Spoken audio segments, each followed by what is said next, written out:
After a season that went off like a rocket and a second stage that spiralled out of control, the Quakers welcomed the first ever visit of league leaders Kings Lynn, hoping to avoid a final rapid unscheduled disassembly of their playoff hopes. The home side haven't won in 8. The visitors have won their last 5. Allen makes 2 changes from the side beaten here by Curzon Ashton on Tuesday night, with Kane Felix and Adriano Moke promoted from the bench, replacing Andrew Nelson and Jake Cooper. For the visitors, who didn't have a game in midweek, they name an unchanged starting 11 from their victory over Southport, but bring Tyler Denton and Oliver Scott onto the bench in place of Ty Fleming and Aaron Cosgrave.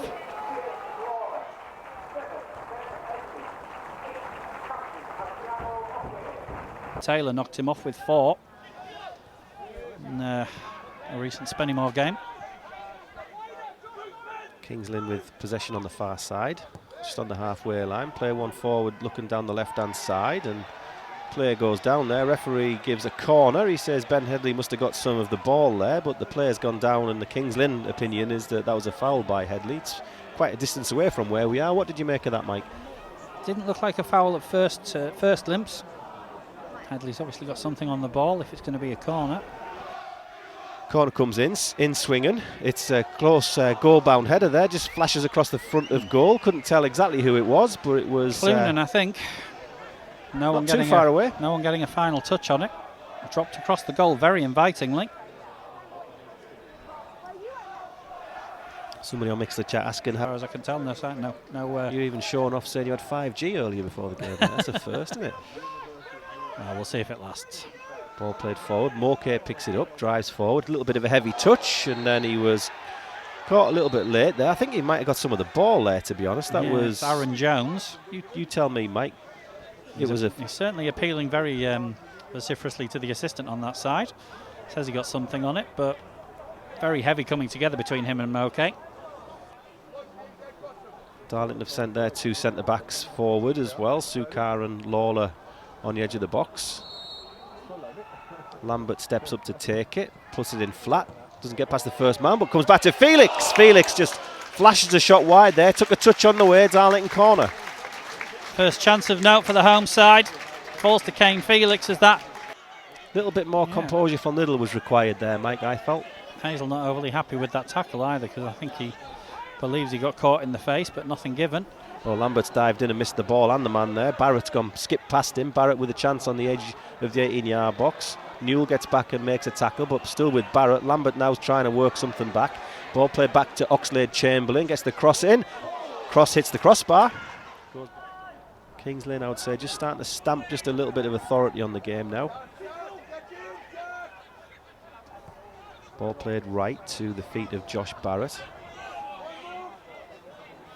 Barrett has Moke close by, and Moke forces the pass back to Josh Coulson. Coulson looking for a diagonal over the top there. Newell's got the wrong side of his man. Big chance. There's a free kick there. Didn't see too much wrong with that, Mike. You tell me about that one. I'm not sure why I saw a lot wrong with that as well. I don't think there was an offside. Certainly not what was signalled by the official. Oh, handball it was, you know. I've just had another look at the replay there. It was handball as he went into the box. I didn't see it from this angle, but good decision by the referee, that.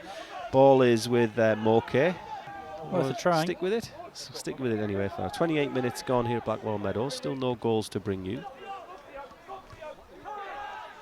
Ball is with Moke. Moke to Perver. It's not this iPad's not on it, is it? Shouldn't be. I don't think so. No, it's only one. Ball is now with Lambert. Lambert comes onto his left foot as the shot. Not too far wide there by Jack Lambert. Throw-in comes into the box. There's a melee around the front post. It comes back. It's kicked around. There's a free header from close in, and Kings Lynn have got it. We said, didn't we, when we saw there was going to be long throws, Darlington's nemesis. Yep, crowd of bodies challenging for it, and it drops loose in the area. Ben Stevens gets his head to it to nod the visitors into the lead. 32 minutes gone, Darlington 0, Kings Lynn 1, and it's another long throw not dealt with. It's a shame Darlington made a good account of themselves in this first half hour, but again, just that weakness, inability to deal with balls into the box.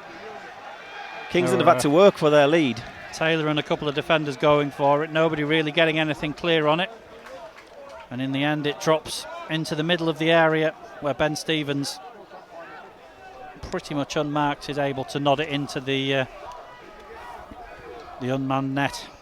And the visitors, who could probably use all 3 points in their pursuit of the league title, have got the lead. Going to wind up another long one, not this time. No, the two centre-backs were interested there, but Oxlade-Chamberlain's got the ball back off the return and then plays it down. There's ball in the box there, another one. Oh, they've hit the post. Kings Lynn comes back, the rebound. Just flashes wide, goes behind for a corner. Just catches. Good block by Moke, wasn't it, to concede the corner. Corner for Kings Lynn, right-hand side in front of the tin shed. Chipped up back post, one to attack. It's won in the air by Sukar. Next one is it's cleared in the end by Headley. Brony to the edge of the box, then it's played wide. Chance for the cross for Kings Lynn. Plenty of space over there to put the cross in. And there's the second. All the time in the world for Michael Clunan to put the cross in there. Have a cup of tea, mate. Put your cross in. And then it's headed in by Coulson at the back post. This time. Another one in from the right-hand side. Another header. At least this time it was one of the taller players, Joshua Coulson. And 5 minutes ago this game was 0-0 and finely balanced.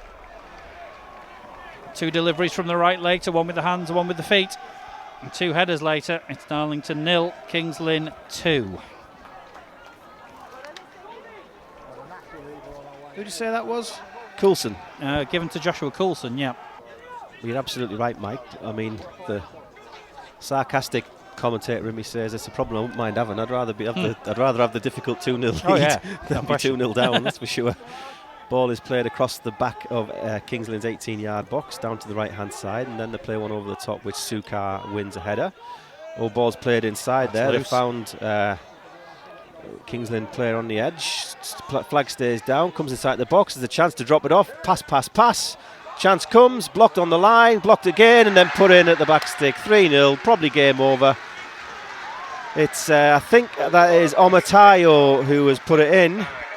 They were passing it around us in the 18-yard box there. It was a poor ball inside from Purver in the first place to give Darlington possession away when they were comfortably in possession. A few passes there inside the box, dropped it off. First one was blocked, came back off Lawler, and then falls back to Omatayo to make it 3-0. And this next 41 minutes, Mike, is going to be, by the look of it, a long 41 minutes. Certainly is. Quiet afternoon for Gold or Mateo, but if you've got 20 goals in the league already this season, you're always going to be a threat when the ball drops you from that kind of distance. Another one, pinball in the box, the ball pinging off everybody. Ball played forward. Flick on by one of the Kings Lynn players, and then they're on the attack, but ball inside is pool one, and Ben Headley picks it up. He's seen Felix there, and he's played a delightful ball to Felix. Felix has got a chance to run, going to try and get to the byline. There's only Hazel in the middle, pulls it back to Little, or Little tries to have the shot right-footed. It's his weaker foot and he falls over. Needs to get back up though, because the Darlington attack is still ongoing. Comes to Headley. Headley to Little. Little is back up now. He finds Felix. Felix brings it onto his left foot corner of the 18-yard box. Then Little's in all sorts of space. Time to cross for Little. Little sticks it all the way across the face of goal. I think he got caught between a shot and a cross. Not enough attacking intent on it. Felix had to get it across in a hurry because it was going to go out of play, but no one able to attack it. Taylor comes and collects a ball forward. Sukar picks possession up from Cooper. Cooper's playing as the central of the three defenders now. Ball played forward. Hazel's going to get there ahead of his man. He's brought down inside the box. And it is a penalty. Penalty. Goalkeeper's a long way out of his goal there, and Hazel's got that little pocket of pace, pushed it past the goalkeeper and went down. Tommy Dixon-Hodge bringing Jacob Hazel down, and 20 minutes to go. A chance for the Quakers to score their first goal against Kings Lynn and give themselves some sort of compensation, some sort of hope in this game. No doubt about the decision. Can Ben Little find the net in front of the tin shed here? It's a tin shed that deserves to see the net hit. Little steps up left-footed and finds the top corner. Dixon-Hodge got a hand to it. Yeah, Dixon-Hodge gets a hand to it, but not enough. Power penalty from Ben Little. Right, ends up in the top corner. The Quakers have got one back. Let's have a go at this, Darlington. Come on, last game of the season. Let's have a good go here. 19 minutes, no fear, nothing to lose. Why not? Kings Lynn react immediately. To shout about for the last few months. Taylor clears. Nelson grapples with his man. Felix was the header. Hazel gets it inside the box. Hazel's got Felix outside him. He comes back, then finds Lambert. Lambert edge of the box. Can he move his feet? Gets the shot. Goalkeeper saves, but shot on target. It's another one, yep. Hazel did well. Right-hand corner of the area. Puts it all the way across to the opposite side where Jack Lambert was waiting. Just an easy one for Dixon Hodge in the end, but it's another one on target. Dixon Hodge clears high up into the sky. Cooper wins the first header, comes as far as Clunan. Clunan with plenty of time to try and pick a pass through the middle. He had all the time in the world. He's found the pass and he's put it over the top, the attacker. Wow. I don't understand how Darlington could give anyone that much time to pick a pass, but he wasn't going to turn it down, put it through the gap. Nicely threaded for Ombateo, and this time he takes a while. He gets Tommy Taylor sat down, and then he dinks it over the bar. I mean, Darlington just literally stood and let him just play the pass there. That was ridiculous in the middle of the park. I mean, it's still going to need something spectacular to get anything out of this game, but as the Quakers look turned over the last few minutes. Nelson wins the header. Couldn't get on the end of it. Feels like there's a little less fear among the place. Has it gone completely all of a sudden? Because they are trying everything.